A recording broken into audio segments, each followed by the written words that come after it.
எல்லா டீ கடைக்கு முன்னாடியும் இந்த ஒரு கடை இருக்கு. Why it works episode 1. டெய்லியும் காலைல எஞ்சோடனே ஃப்ரெஷ் ஆகிட்டு நேராக போகிறது நான் இந்த ஒரு டீ கடை. போய் டீயை குடிச்சிட்டு பக்கத்தில் பார்த்தா அப்படியே ஒரு பணியார கடையும் இருக்கும். ஆக்சுவலாக இந்த இடத்துல கான்செப்ட் பணியார கடை. இப்போ நீங்களே நினச்சிக்கோங்களேன், டெய்லி டீ குடிக்க போகிறீங்க, அந்த பணியார கடையை டெய்லியும் பார்த்துக்கிட்டே இருக்கீங்க. அப்போது உங்களுக்கு ஆக்சுவலாக என்ன தோணும்? என்னைக்காவது ஒரு நாளாவது அந்த பணியாரத்தை வாங்கிட்டு ஒன்று நீங்கள் சாப்பிடுவீங்க, இல்லைனா வீட்டுக்காவது வாங்கிட்டு போவீங்களா?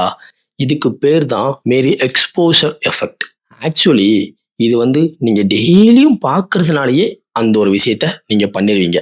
இந்த சினாரியோக்கு இன்னொரு பேரும் சொல்லலாம், காம்ப்ளிமெண்டரி ஸ்ட்ராட்டஜி. ஒன்று வாங்கினா இன்னொன்று கிடைக்குதா?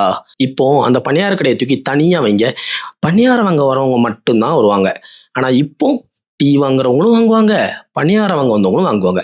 இந்த இடத்துல தான் பணியார கடை இருக்கு. ஆனா தமிழ்நாட்டில் உள்ள எந்த டீ கடைக்கு, தமிழ்நாடுன்னு இல்லை, எந்த டீ கடைக்கு போனாலுமே அங்க ஏதாவது ஒரு கடை இருக்கட்டும். ஒன்று வடை, பஜ்ஜி, ஸ்நாக்ஸ் ஏதாவது ஒன்று இருந்துட்டே இருக்கும். ரீசன், பீப்புள் ஒன்றை மட்டும் கொடுத்தா ஒன்றை வாங்கிட்டு போயிடுவாங்க, இன்னொன்னையும் சேர்த்து கொடுத்தா அது ஒரு மாதிரி அட்ராக்ட் பண்ணும்.